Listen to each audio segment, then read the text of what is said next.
Entonces, en esta sesión tercera del mes de noviembre, tenemos el agrado de presentar al doctor Carlos Estrada desde México.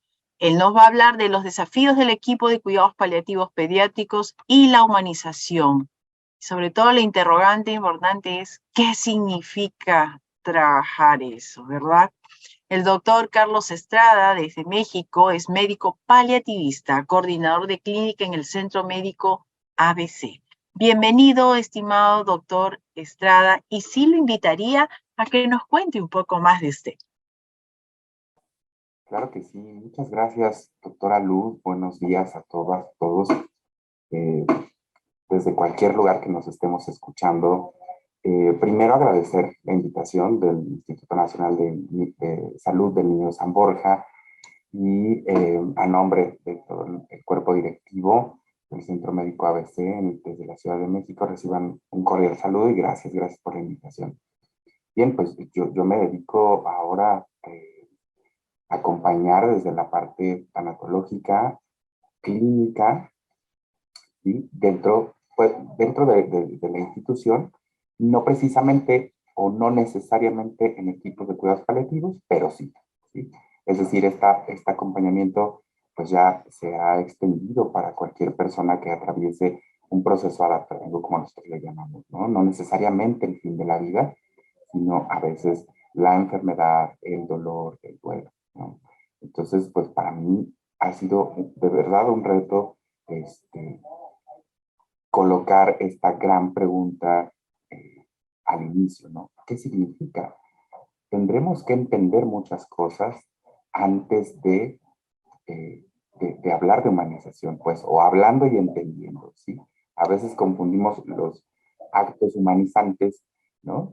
Con humanización. Y la humanización es un conjunto de todo. Entonces, creo que esa es la primera pregunta a la que tenemos que significar, ¿sí? Cuando hablamos qué significa, es qué significa humanizar. ¿De qué estamos hablando? Porque pudiera ser una experiencia colectiva, pero al mismo tiempo subjetiva, ¿sí? Entonces, pues bueno, yo me di a la tarea justo de hacer pues una revisión e intentar quizá no responder la pregunta, sino ampliarla más, ¿sí? Y que todas podamos tener esta reflexión a partir de hoy. Entonces, muchísimas gracias, doctora Luz, al doctor Delgadillo, a la doctora Raicochea, un gran saludo a todos desde México. Muchas gracias. Bueno, vamos a hablar justo de esto, desafíos del equipo de cuidados paliativos y la humanización, ¿qué significa? A mí me gusta la idea de partir desde pasar del pensamiento a la práctica, ¿sí? Hemos reflexionado muchísimo sobre las posibilidades que habitan en nuestra forma de pensar, ¿sí? Para llevarlo allá a un acto de humanización, pero de pronto a mí me ha tocado explorar pues esta parte conceptual en algunos colegas, en algunas colegas, compañeros de equipos, y pareciera que no logramos como apropiarnos de un concepto acerca de la humanización. Y esto creo que tiene que ver con la parte de, lo voy a llamar así, colonizarnos entre nosotros, ¿sí? Pensar que yo puedo ser capaz de entender la humanización como lo entiende cualquier otra persona. Y entonces lo interesante aquí es aventarnos a la alteridad, una palabra de la que voy a hablar más adelantito, y comprender pues cómo cada persona desde su individualidad entiende la humanización, ¿de acuerdo? Entonces, a mí me gusta ponerles esta foto. Esta foto no era una paciente pediátrica, evidentemente, ¿no? Estrella tenía 90 años y le gustaba que nos acercáramos a la ventana de su habitación, y en una de esas tardes estábamos justo ahí observando, yo vi este reflejo bonito y entonces capturé la fotografía, ¿no? Pero ¿por qué les cuento de Estrella? Porque Estrella tenía Alzheimer y eh, siempre que platicábamos, que estábamos en su habitación, me decía, las llaves, ¿dónde están las llaves? Evidentemente en las habitaciones no hay llaves, ¿sí? Y notaba yo cómo ella se angustiaba mucho cuando todo el equipo le decía, es que no hay llaves, o sea, cálmate, ¿sí? Y entonces hicimos un pequeño experimento e intentamos entrar a la historia de Estrella.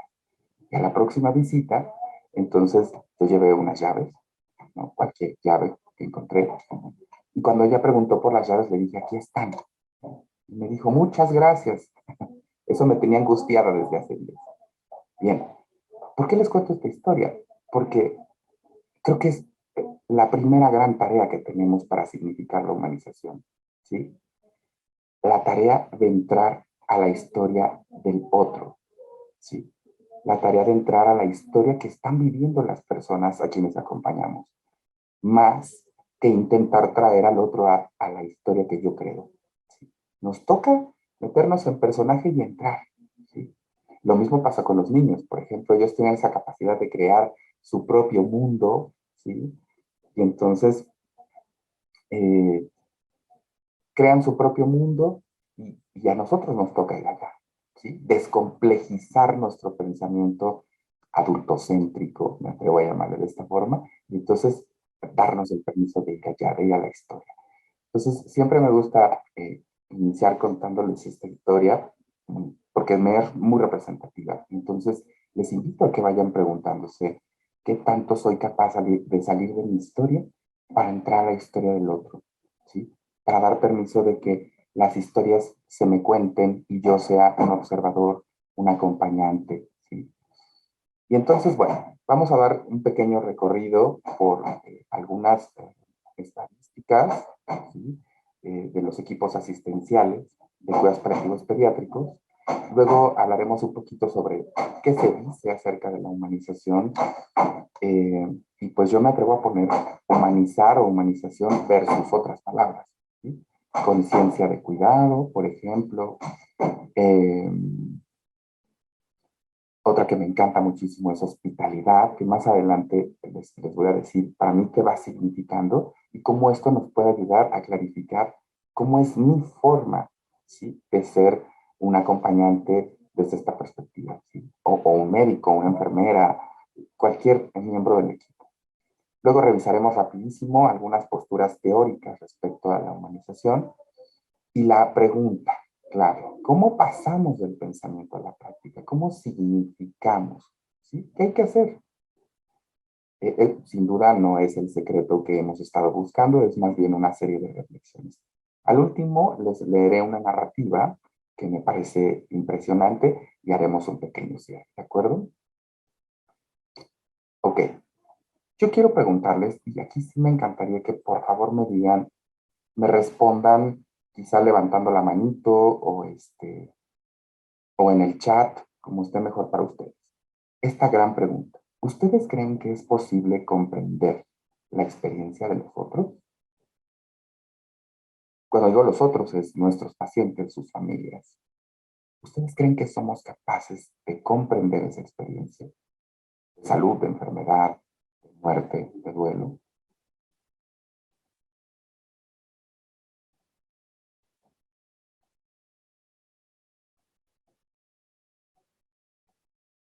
Les pido que nos digan sí o no. Si la doctora Luz me podría ayudar ahí en el chat revisando si escribe alguien, se lo agradecería muchísimo.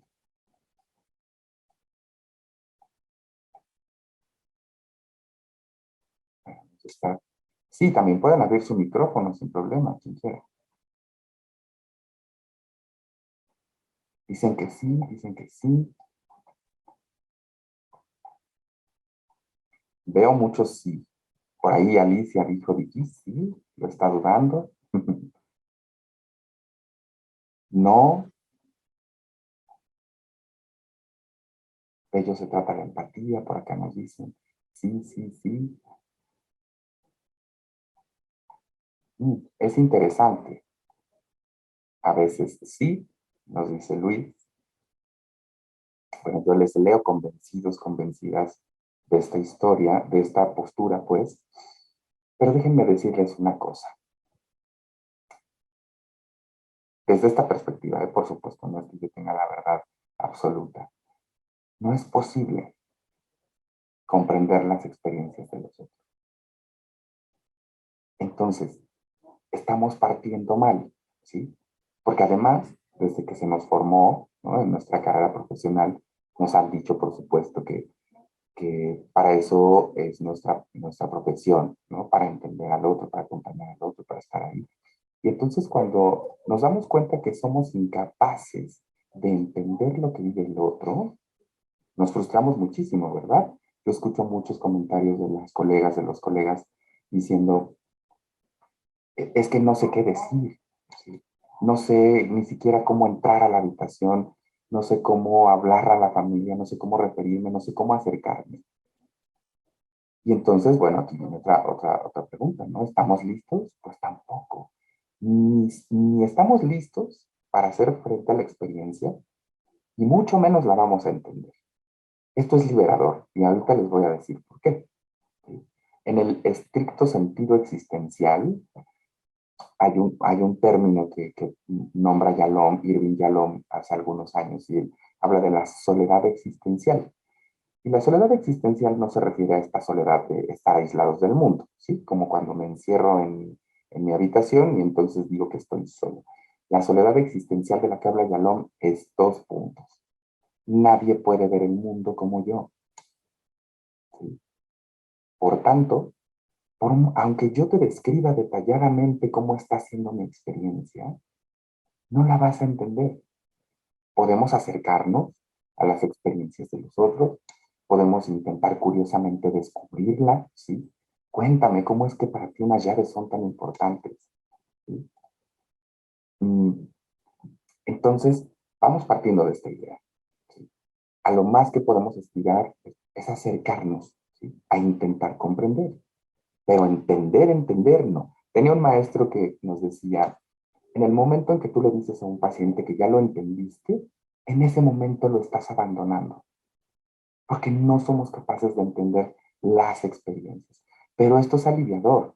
Déjenme, les voy a ir explicando por qué es tan aliviador. ¿Okay? Gracias a quienes participaron ahí en el chat. Espero que vayamos un poquito reflexionándolo juntos, juntas. ¿Okay? Entonces, ¿cómo estamos? Oigan, yo estaba revisando el Atlas Latinoamericano de Cuidados Paliativos y y bueno, estoy muy sorprendido por haberlo leído con tanta diligencia y ver que pues estamos muy desiguales, ¿sí? Como hermanos latinoamericanos, pues iberoamericanos, y tenemos mucho que construir, nos falta muchísimo. Entonces, fíjense que en el Atlas nos dice que un total de 1.562 equipos fueron reportados en Latinoamérica, ¿sí? Lo cual equivale a 2.6 equipos por cada millón de habitantes.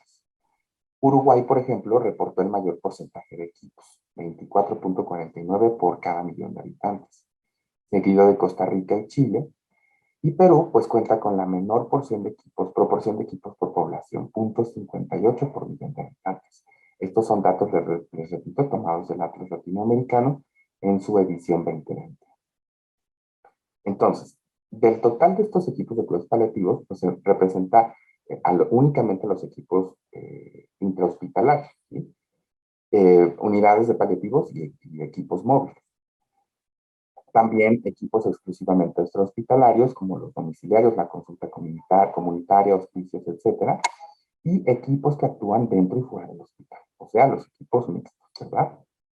Entonces, miren, aquí tenemos este mapa que nos da, pues, gráficamente una representación del total. Aquí estamos hablando del total. Más adelantito tengo las cifras de pediatría.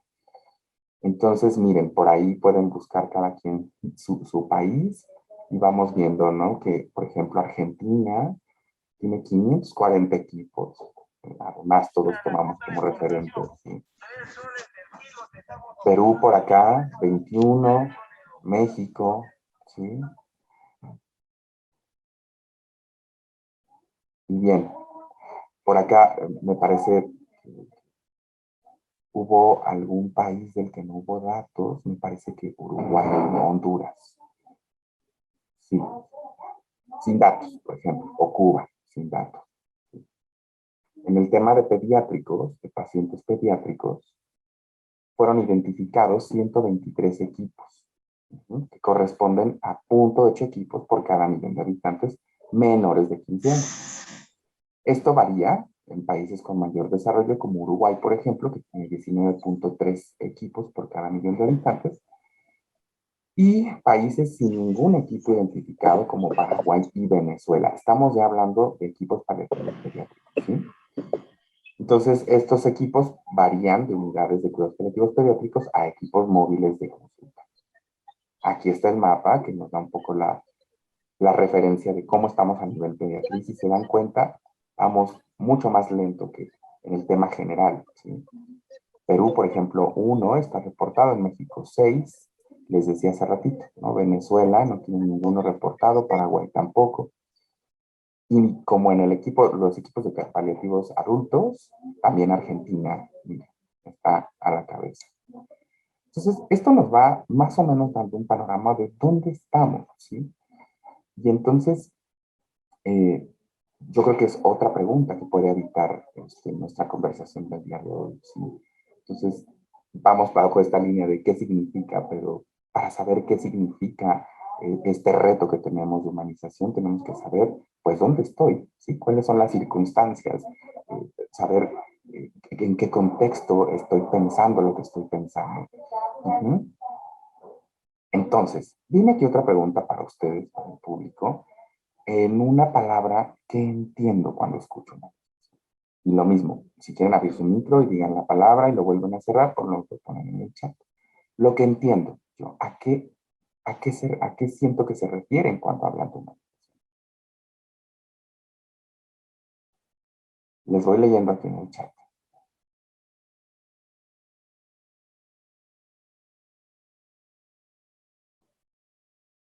Amor,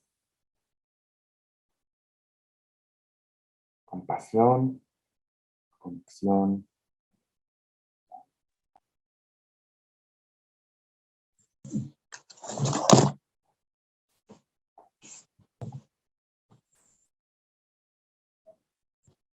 Les leo, les leo. Compasión, comprensión, comprensión. Salir al encuentro del otro, nos dice por ahí. Amor incondicional, compasión, acompañar, solidario, presencia plena. Qué bonito, Mónica, esto me parece profundísimo. Escucha.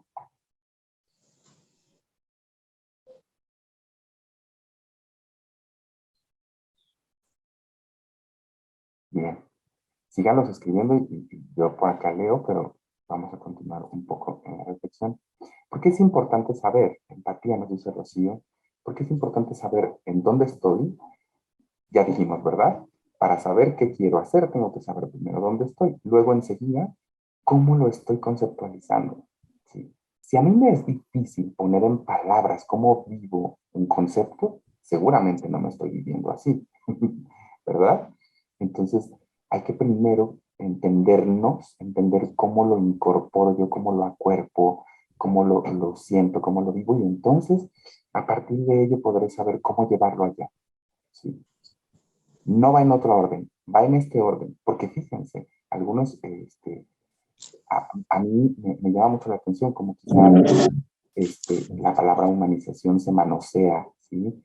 Y entonces creemos que cualquier acto que es como básico, por ejemplo, que puedas escoger tú qué comer, creemos que con eso ya estamos potenciando la humanización.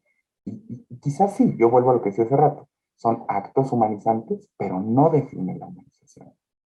Entonces, hay que ampliar ese concepto más allá pues, una vez que lo reflexioné para mí, entonces lo amplío, ¿sí? Amplío mi campo, sumo cosas que creo que es una de los acontecimientos que a mí me parece que suceden en estos espacios, ¿no? Y además eh, nos da esa posibilidad. ¿Sí? Tomar conciencia del dolor, nos ponen por ahí en el chat, yo en ti, tú en mí, mirar con compasión, solidaridad. Okay. Gracias por compartirnos sus propios conceptos. Y quizá una siguiente tarea para este ratito que nos queda juntos también es ese, ¿no? ¿Qué quiero sumar hoy a mi concepción propia en el sentido de humanización? Entonces, Bien, Carlos hizo muchísimas preguntas, ¿no? Pero creo que a partir de preguntarnos es que podemos ir haciendo como un concepto propio, ir construyendo nuestra propia idea de, ¿sí? Entonces, ¿qué se dice acerca de humanizar el cuidado? ¿Cómo estamos comprendiendo lo que les vengo diciendo y conceptualizando la idea de humanización del cuidado? Además viene otra grande pregunta, ¿sí? ¿Para qué hablamos de humanización? ¿Es viable hablar de humanización? Porque, ojo, en el estricto sentido, el cuidado de la vida, pues, sucede de humano a humano. ¿Por qué tendríamos que hablar de humanizar algo que per se sucede de humano a humano? ¿Sí? Esa es la gran primera pregunta. No sé si estamos, pues, quizá eh, entendiendo mal el concepto o usando mal la palabra. No lo sé, no lo sé. ¿Sí? Es posible hablar de humanización, lo que les decía, en un acto que sucede de humano a humano. ¿Sí? Es posible. No me refiero a que no suceda, sino las preguntas son para que lo reflexionemos. ¿Sí? Y vuelvo a la hace ratito. No se supone que algo que sucede de humano a humano per se es humanizado. ¿Por qué nos alejamos de ese concepto? ¿En qué momento de la historia del camino nos alejamos de ese concepto? ¿Sí? Entonces, más que ponerlo en duda, es como vamos a volver al inicio. ¿Sí? Entonces, fíjense, aquí viene un poquito el contenido teórico de esta revisión que tuve a bien hacer. Y miren, las palabras con las que a veces confundimos la humanización es con la sensibilización, por ejemplo, ¿no? Esto lo dice Correa, no es algo que diga yo. Al final les voy a dejar todas las referencias por si alguien quiere leer como un poquito más a profundidad estos artículos. Entonces, fíjense, no significa sensibilizar, porque además sensibilizar también es una palabra súper subjetiva, ¿sí? Sino, eh, nos dice Yamila, nos hemos deshumanizado. Claro, ahorita hablaremos del antagónico también, Yamila. Gracias. Sino hacer que la realidad sea digna de la persona humana. ¿Sí? ¿De cuál persona? De esa que está enfrente de mí. ¿Sí? Y del encuentro, yo me atrevería a decir. Entonces, humanizar es una práctica, primera palabra. ¿Sí? Yo cuando hablo de humanización siempre les digo, partamos, es una conducta. ¿Sí? No es algo que se vive únicamente en mi mente, tiene que ser algo que suceda. ¿Sí? Tenía una maestra muy querida que siempre nos decía, si algo sucede en tu mente pero no lo llevas afuera, nunca existió. ¿Sí? Entonces, es una práctica, ¿sí? Es una conducta, es algo que se hace, es un quehacer. Entonces, esta práctica, dice Correa, que debería comenzar desde la organización de las prácticas de salud o los sistemas de salud, cuando los valores nos llevan a diseñar políticas públicas, programas que permitan velar por las relaciones asociadas a la dignidad de todo humano. ¿Sí? Cuando exploramos, dice el doctor Quesada, cuando se dejó de ver como un paciente y se ve como un cliente, sí, quizá eso fue, doctor, lo que nos ha, me imagino responder esta pregunta de en qué momento de la historia nos perdimos, ¿verdad? Entonces, justo la humanización empieza desde allá, ¿sí? Desde la planeación de los sistemas, ¿sí? Desde la elaboración de políticas, de manuales, de normas, porque además cuando exploramos las dificultades que tiene el personal para tener un trato humanizado, pues los principales obstáculos que encontramos después de los temas que tienen que ver con su propia persona, ¿sí? Son temas que tienen que ver con las políticas institucionales. ¿Sí? Porque yo quiero esto, pero la política no me lo permite. Porque es que el paciente quiere esto, pero la política no se lo permite. Entonces, desde allá estamos trazando el camino hacia una deshumanización. ¿Sí? Entonces, la reflexión empieza allá, ¿sí? No es solo aquí. Entonces, fíjense, Genovés y su equipo realizaron un estudio y dijeron que, o ellos proponen que debería de haber tres áreas de atención como para el análisis y la implementación de conductas humanizantes. ¿Sí? Y el primero tiene que ver con la atención directa a los pacientes y la familia, revisar todo aquel protocolo que tiene que ver con el contacto directo con ellos. ¿Sí? Luego, en segunda, el equipo interprofesional, ¿sí? Cómo nos estamos llevando entre miembros de los equipos. y enseguida las condiciones institucionales, ¿sí? En todo sentido. Qué tan cerca o qué tan lejos está el hospital, qué tan humanizantes son las condiciones en las que está, etcétera, etcétera. Yo les contaba en otra sesión que a mediados de este año más o menos me dio COVID y me tocó a mí ir a la institución pública y entonces pues nos sentaron afuera y empezó a llover. ¿Sí? No podíamos estar dentro porque muchos hospitales ya se descovirtieron, entonces ya no tienen un área específica, por ejemplo, de triage respiratorio, etc. Y empezó a llover, entonces me acerqué con las personas que estaban y les dije, está lloviendo, como pidiéndoles que pues, nos prestaran un lugar en donde no nos diera la lluvia, ¿sí? Y solo dijeron, sí, ya vimos, ¿no? Como, pues sí, sí está lloviendo. Entonces, y entendí, porque es que no tenían nada que ofrecerme. ¿Sí? Y no estaba en sus manos porque no es parte de las condiciones institucionales arquitectónicas del sitio. Entonces, si se dan cuenta, la humanización ya vieron que basta ya. ¿Sí? Tendría que estar pensándose en humanización desde el momento en que se planea que se va a abrir un hospital. ¿Sí? Desde ahí. Y me queda claro que a lo largo de la historia no lo hemos pensado tanto desde ahí.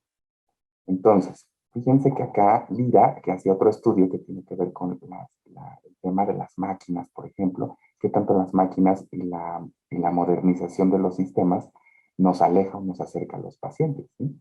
Y entonces, fíjense, tendemos a despersonalizar al paciente en tanto tenemos mucho más tecnología. No quiero decir que tengamos que deshacernos de la tecnología. Tenemos que aprender a convivir con ella. Tenemos que aprender a mediar, a no abandonar a nuestros pacientes. ¿Sí? Ustedes se acuerdan que hace muchos años que no existían las bombas de infusión, por ejemplo.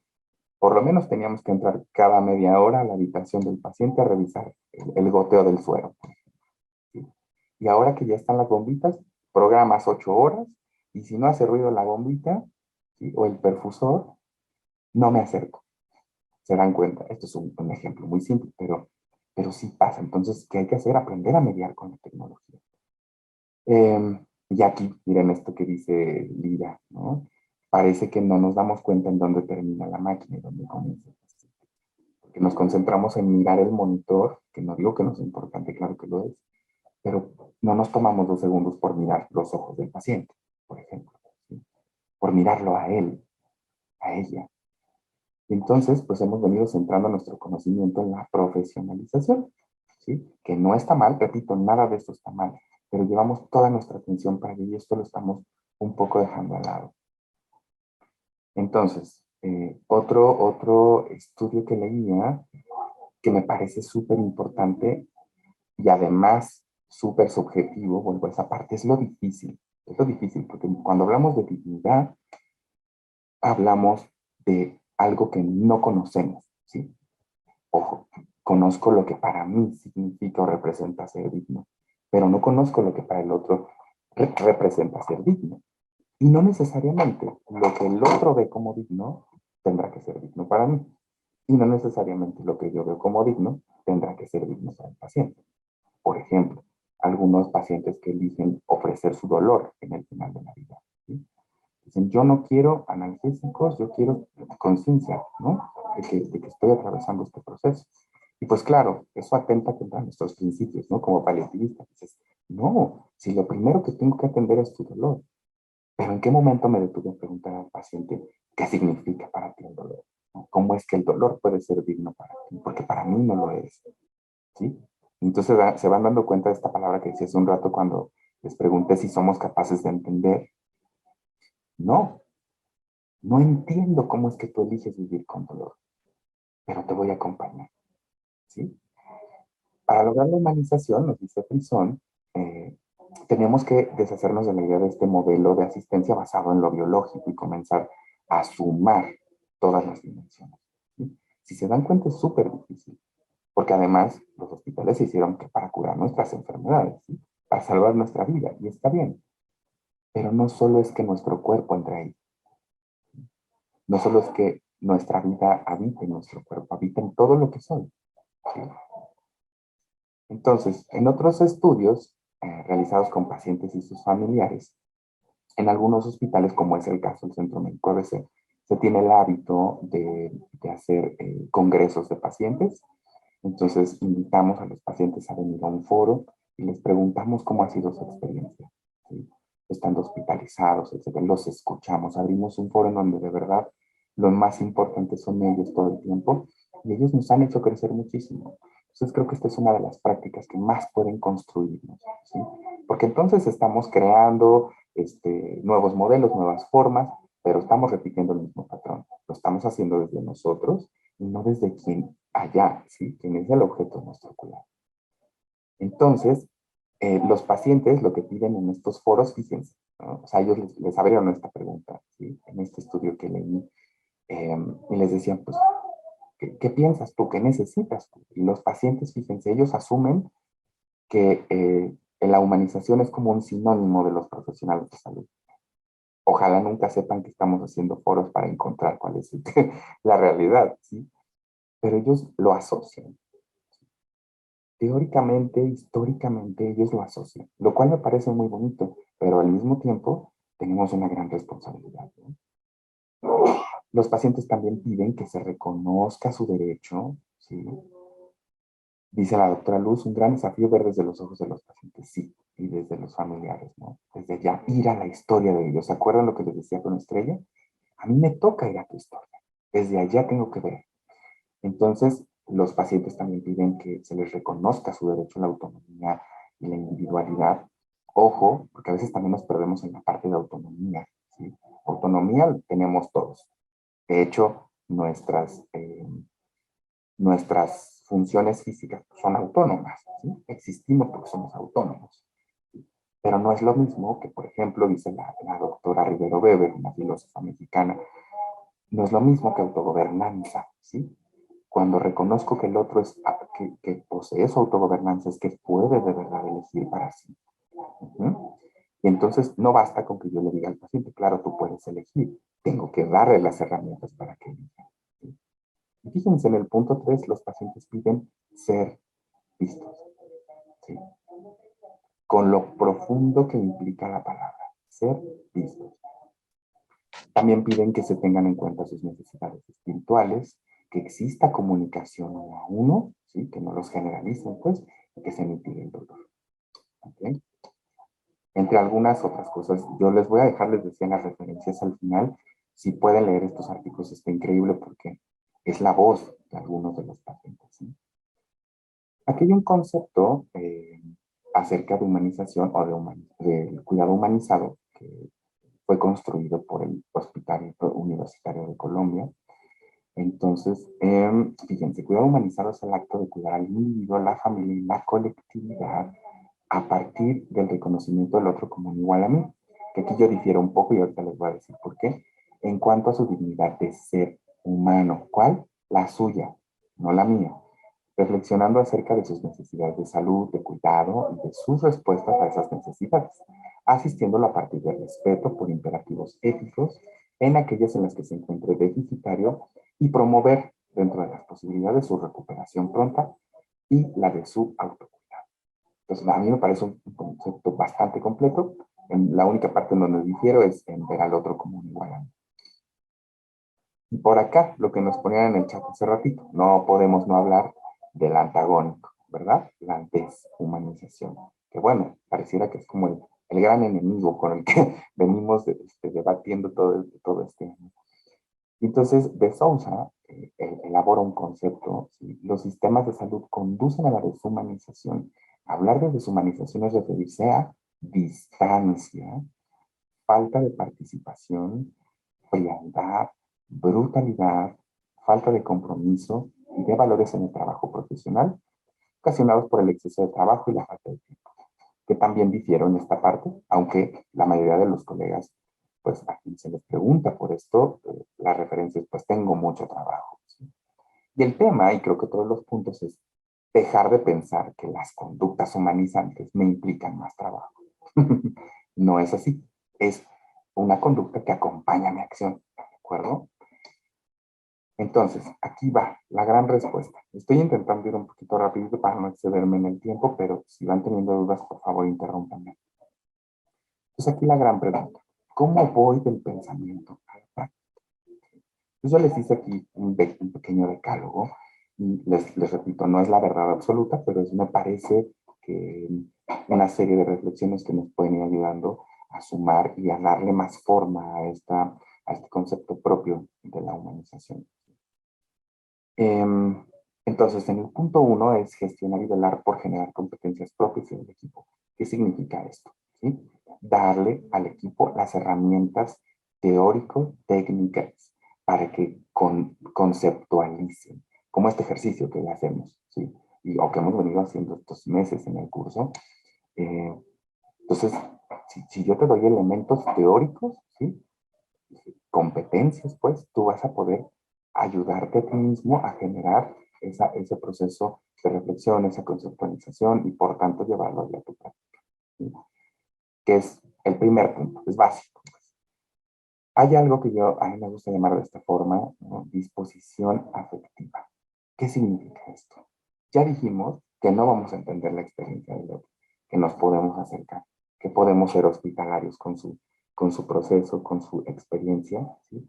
Pero aquí va algo, que además leía en el chat, creo que nos ponía Mónica, ¿no? Mostrar interés genuino por la experiencia del otro. Interés genuino.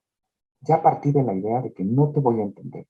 Entonces, ¿qué elementos necesito yo en nuestra experiencia, pues en el encuentro con los pacientes, con la familia, para interesarme, ¿sí? Hacer preguntas, ¿sí?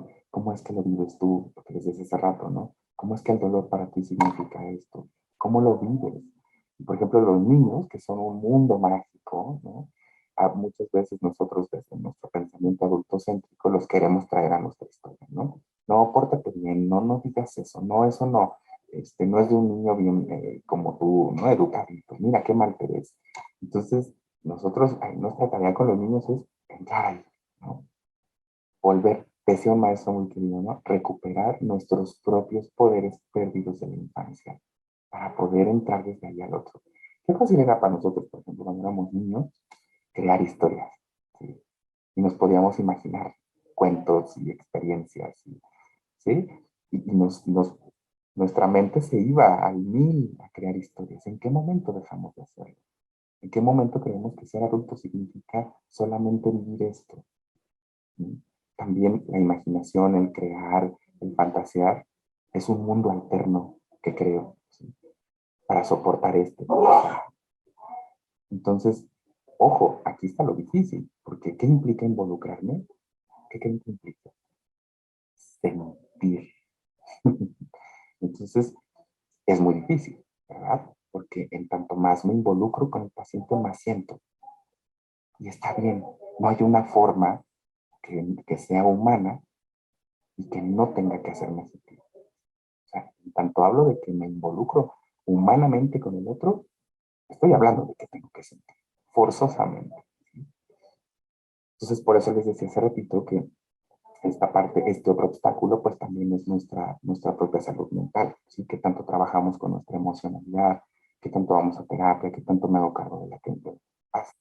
Porque a veces no nos involucramos con los pacientes, porque justo lo que no queremos es que sentir. ¿Ok? Entonces, en el punto 3 hay que identificar mis propias necesidades emocionales y trabajar en ello, ¿sí?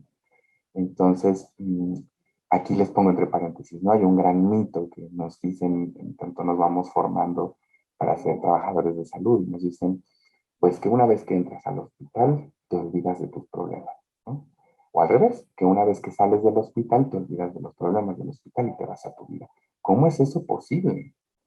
Yo creo que no es posible. No es posible escindir de algo que me compete por ser persona, ¿sí? En tanto yo esté ahí, sentiré y me voy a involucrar, ¿sí? Y muy posiblemente me iré a mi casa y a todos nos ha pasado. Me voy a mi casa pensando en un paciente, ¿sí? Y sintiendo lo que me representó el encuentro. Entonces, dejemos de forzarnos a hacer cosas de las que no somos capaces, ¿sí? Al contrario, eso nada más nos somete como a mucha más tensión. Otro punto aquí importante es, hay que buscar el contacto a través de acciones pequeñas. ¿Se acuerdan de lo que nos decía Sousa en su artículo? Que la carga de trabajo es el principal obstáculo. Yo siempre les digo no, porque en tanto estoy ahí haciendo algún procedimiento, puedo ser puedo mostrarme con el paciente. ¿Cómo? Sí, yo les digo, usa tu cuerpo, tu mirada, tu cercanía, tu voz. No necesitas más, no necesitas más. Necesitas usar tu propio cuerpo, tu disposición, ¿sí? Y entonces ir al encuentro. Y muchas veces es a partir de acciones pequeñas. Yo recuerdo un paciente que decía, le decían, es que no quiere comer, no quiere comer, no quiere comer, ¿no? Entonces, hasta que a alguien se le ocurrió y entrar a su historia y decirle, ¿qué hace que no quieras comer? Pues es que no me gusta el pescado. Y nadie le había preguntado, ¿no? Cuando le dijo a la enfermera, pero pues puedes elegir, ¿no? Él se sorprendió muchísimo y dijo, ¿puedo elegir? Entonces, dense cuenta que también ellos ya vienen a nosotros como predispuestos, ¿sí? Incluso a veces nos entregan su voluntad y dejan de elegir y nosotros no les hacemos ver que ellos preservan su voluntad, su autogobernanza. Entonces, colocar una intencionalidad en el cuidado y en el acompañamiento. Darle contenido, sustancia a lo que hago, ¿sí? Nada que suceda sin intención es perceptible, ¿sí? Si yo entro a la habitación, al cubículo del paciente y rápido y entro y lo veo, es como no existe una intención. Entonces la intencionalidad, ojo, esto también es súper subjetivo. Cada uno deposita lo que tiene, lo que puede, lo que es en el encuentro con los pacientes, ¿sí? En el punto 6 hablamos de comunión de cuidado. Hay una escritora que es escandinava, Kate Erickson, tiene una teoría muy bonita. Por ahí vi que usaron mucho la palabra compasión hace ratito, entonces yo les sugiero que vean esta teoría de Erickson, se llama teoría del cuidado caritativo. Es preciosa y además ella dice que como la máxima expresión del cuidado tiene que ver con la comunión del cuidado, es decir, cuando nos unimos, ¿sí? Y entonces te das cuenta que al romper las jerarquías de cuidado, el paciente también puede cuidar de él. A mí me ha pasado infinidad de veces y es bellísimo. Por ejemplo, un paciente que te dice, oye, Carlos, llevas aquí todo el día, ¿no? ¿Ya comiste? ¿Ya descansaste? Se interesan en tu mundo. Para que el otro se interese en mi mundo, tiene que existir esta comunión. Entonces Erickson lo describe así, que la comunión del cuidado es la máxima expresión de cuidado, porque no hay jerarquía, se co-construye, se co-crea, ¿sí? Entonces, en el punto 7, hay que reconocer y respetar en el otro una alteridad, es decir, el otro no es alguien igual a mí, nunca. ¿Sí? Pero si se dan cuenta, es otro de los grandes mitos que acompaña a estos temas de humanización, ¿no? Ve al otro como si fueras tú. Es imposible, por eso nos estresa tanto, por eso nos cuesta tanto. Entonces, en el momento en que yo reconozco en el otro una alteridad, ¿sí? Y lo reconozco como alguien que no soy yo, puede suceder una relación de horizontalidad, ¿de acuerdo? Y pues involucrarlo en la toma de decisiones que tienen que ver consigo mismo, y decíamos, ¿verdad? Cuando hablamos de autogobernanza, darle los elementos para que... Entonces, suspendo mis juicios, ¿sí? Porque otra de las cosas que nos estresan es, libérate de los juicios, no hagas juicios. A ver, las personas hacemos juicio todo el tiempo. 24/7 estamos haciendo un juicio de lo que vemos. Y aquí la diferencia, no lo pongo ahí, ¿sí? No lo pongo en el encuentro con mis pacientes, ¿sí? Me lo quedo para mí, pero lo estoy reconociendo, ¿sí? Reconozco que esto es mío, que esto es un juicio mío, por tanto no va aquí, ¿de acuerdo? Cada experiencia es única, hay que entender eso también, como bien lo decía la doctora Lu. El que acompaña o cuida al otro, nosotros somos los invitados a la experiencia, ¿verdad? Ya lo dijimos. En el punto 10 hay que generar modelos que incluyan la humanización no como un trabajo adicional, sino como parte del que ya realizan, ¿sí? Imaginen, ¿no? Una enfermera que tiene a su cargo 11 pacientes o un médico que tiene a su cargo durante el día 27 consultas, ¿no? Y llegas y le dices, vamos a hablar de humanización, te dice, no tengo tiempo porque tengo 27 consultas, ¿sí? Eh, entonces, el punto es que nosotros lo entendamos como algo inherente a ser personas y entonces podamos invitar a nuestro equipo que lo entienda también como algo inherente a ser personas, ¿sí? No como, ya me trajeron más trabajo, ¿sí? Entonces hay que generar esta relación de uno a uno, de horizontalidad, ¿sí? Donde no hay jerarquías. ¿Sí? Es muy difícil porque además, ¿qué nos dicen cuando nos estamos formando? ¿No? Pues que tú eres el proveedor y que el otro recibe. Que romper con esa jerarquía. Y aquí hay una palabra que a mí siempre me ha hecho muchísimo ruido y es la empatía. Les voy a recomendar otro libro muy bonito de Paul Bloom que se llama Contra la empatía. Paul Bloom se ha dedicado técnicamente toda su vida a decirnos por qué somos capaces de ser, incapaces de ser empáticos, ¿no? Cuando hablamos de empatía, hablamos de ponte en el lugar del otro, ¿verdad? La clásica. Ponte en los zapatos del otro. Pero ya dijimos que somos incapaces de entender, entonces, ¿cómo hago esto? Y Paul Bloom se ha dedicado en este libro a desmitificar esta romantización de la empatía. Él nos dice, apostemos por una compatía, ¿sí? Si nos vamos como al origen etimológico de la palabra, empatía es empatía, es decir, padecer en el otro. Y compatía, ¿sí? Es compatía, que es padecer con el otro. Cuando hablo de padecer, no hablo de sufrir, ¿sí? Sino de estar ahí en el sufrimiento. Entonces, a mí la compatía me parece que es una palabra preciosa, pero además poco usada, y se prefiere como la idea romántica, ¿no? Del lenguaje. Entonces, bueno, estos son 11 puntos que quise compartirles. Y bueno, yo les voy a, ya vamos a terminar, solamente les voy a leer esta narrativa, que era nuestro último punto, pero les voy a decir, les voy a pedir que mientras escuchan esta lectura de la narrativa, por favor piensen en la respuesta a esta pregunta. ¿Qué quiero incorporar a mi práctica? ¿Qué aporté a ese concepto que en un principio dije que es de humanización? ¿Qué le sumo hoy? ¿Okay? Les voy a leer esta narrativa que escribe como prólogo una enfermera colombiana que se llama Beatriz Sánchez Herrera. Lo escribe como prólogo para un libro precioso de la cátedra Manuel Ancisa que se llama Cuidado de la vida. Este, por fortuna ya está como en versión digital. Si quieren, me mandan un mensajito. Ahorita les voy a dejar mi contacto y se los puedo compartir sin ningún problema, o los de Paul Bloom, o todos los que he venido sugiriendo, con todo gusto. Entonces, escuchen esta historia mientras piensan en la respuesta de su pregunta.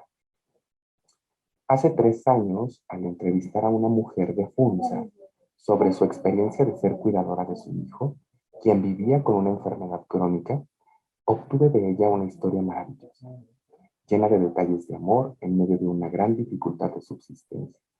El niño tenía 11 o 12 años y había tenido una hipoxia neonatal. Por lo tanto, permanecía en cama, en posición fetal y con muy poca movilidad, ciego y con un bajo nivel de audición. Dependiente, por supuesto, en todas las actividades de la vida diaria. Ella trabajaba vendiendo flores. Salía de su casa a las 4 de la mañana, cerraba la pieza oscura con candado para protegerlo y le pagaba a una vecina para que le diera el desayuno que dejaba preparado. A las 2 de la tarde ella volvía, lo levantaba, lo bañaba, lo consentía y se acostaban en la misma cama, temprano, porque al otro día tenían que madrugar. Una vez que finalizó mi entrevista, ella me preguntó, enfermera, ¿para qué me hace estas preguntas?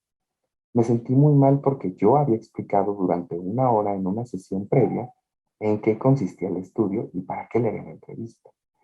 Le contesté que con estas entrevistas pretendía ayudar a personas en su experiencia de cuidar a un familiar. Le ratifiqué que su historia era muy valiosa para mí, para otros profesionales y muchos estudiantes con quienes compartiría los resultados del estudio. ¿Usted me quiere ayudar de veras? Así es, respondí. Mire a mi niño, enfermera, y dígame, ¿cómo lo ve? Yo miré al niño un momento y le pedí a Dios una respuesta adecuada para la señora, pero por mi cabeza pasaban mis hijos, muchos niños jugando, frases estúpidas. La respuesta nunca llegó. No me atreví a contestar. La señora repitió, mírelo bien, señorita. ¿Cómo lo ve? Me mantuve en silencio. Ella continuó, si usted lo mira bien, usted verá que mi niño es lindo. Mírele los ojitos, mírele las pestañas, mírele la piel. ¿Él es un niño lindo? Pero yo sé que usted no ve eso, señorita. Yo sé que soy la única que lo ve así, puesto que yo soy su mamá. En ese momento le corrían lágrimas por las mejillas a ella y yo hacía mis mayores esfuerzos por no llorar. Quería desaparecer. Ella continuó, señorita, el día que usted pueda ver en mi niño, un niño lindo, así como yo lo veo, ese día usted me va a poder ayudar. Me quedé callada hasta recuperarme bien y creo que todavía después de varios años no lo he logrado por completo. Es profundísimo, es la historia que nos comparte Beatriz Sánchez en el libro y me parece que es justo la reflexión más grande, ¿no? ¿Cómo puedo ir a la historia de los otros con todo lo que yo soy? Me encantaría, si se puede, escuchar a 2 o 3 personas o que nos pongan en el chat que quieren incorporar a su práctica a partir de esta reflexión. Aquí les dejo las referencias. Por favor, si alguien lo necesita, escriban o mándenme un mensaje y listo. Yo les dejo con esta pequeñita reflexión de Terencio, ¿sí? Filósofo romano. Humano soy y nada de lo humano me es ajeno. Muchísimas gracias por su escucha, por su acompañamiento, por su hospitalidad. Muchísimas gracias. Ahí les dejo mis contactos por si necesitan algo.